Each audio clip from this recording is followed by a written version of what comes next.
वरंगल में मैं था, शाखा में गया था सुबह।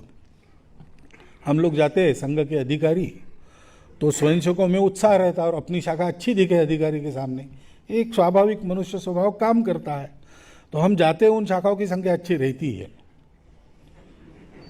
वैसा उस समय भी था, अच्छे 60-70 युवा व्यवसायी और कुछ विद्यार्थी ऐसा खेल रहे थे, जोर से कबड्डी हो रही थी, आवाज हो रहे थे।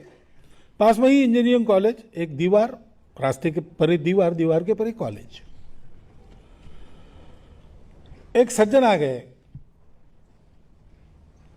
कुछ 50 की उम्र होगी, आ गए, सीधा अंदर आए। हम देख रहे, बाकी तो सब लोग कार्यक्रमों में व्यस्त थे। मैं सरकारी विवाह था, इसलिए सरकारी विवाह को वो रखते नहीं कार्यक्रमों में वगैरह, अलग खड़ा कर देते हैं, क्योंकि उसको प्रणाम भी लेने पड़ते आने वालों को। मैं अलग खड़ा था, मैं देख रहा था कौन घुस रहा, घुस नहीं रहा है। वो सीधा ध्वज के पास गए, उन्होंने प्रणाम किया। मैंने कहा स्वयं सेवक है, लेकिन बाद में वो उधर उधर देखने लगे, किसको प्रणाम करना, किसको प्रणाम करना। मुझे खड़ा देखकर मेरे पास आए, किसको प्रणाम करना ऐसा उन्होंने पूछा, तो मैंने कहा मुझे ही करो।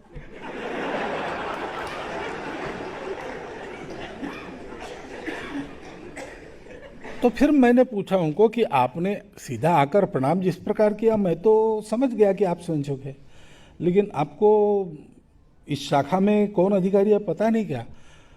तो उन्होंने कहा कि मैं 45 साल के बाद शाखा में आया हूं।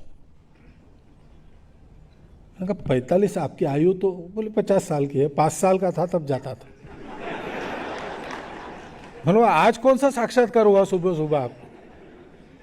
तो बोले साक्षात्कार नहीं हुआ, मैं अपने घर के पीछे में, मेरा क्वार्टर है अंदर कॉलेज में, यही दीवार को लगकर उसका आंगन है पिछला वाला, वहाँ मैं सुबह चाय वाय पीकर थोड़ा धूप में खड़ा था, हो हल्ला सुना, भारत माता की जय सुना, तो मुझे लगा यहाँ शाखा है।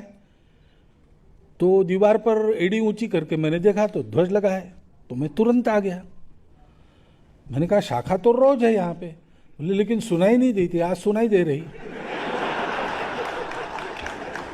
फिर उन्होंने कहा कि उस समय मैं जाता था, मेरे पिताजी सरकारी नौकरी में थे, तबादला होने के बाद हमको शाखा मिली नहीं, फिर मैं भी अपनी शिक्षा में, पढ़ाई में व्यस्त हो गया, लेकिन मन के अंदर रहता था कि शाखा में फिर से जाना है, शाखा में फिर से जाना है।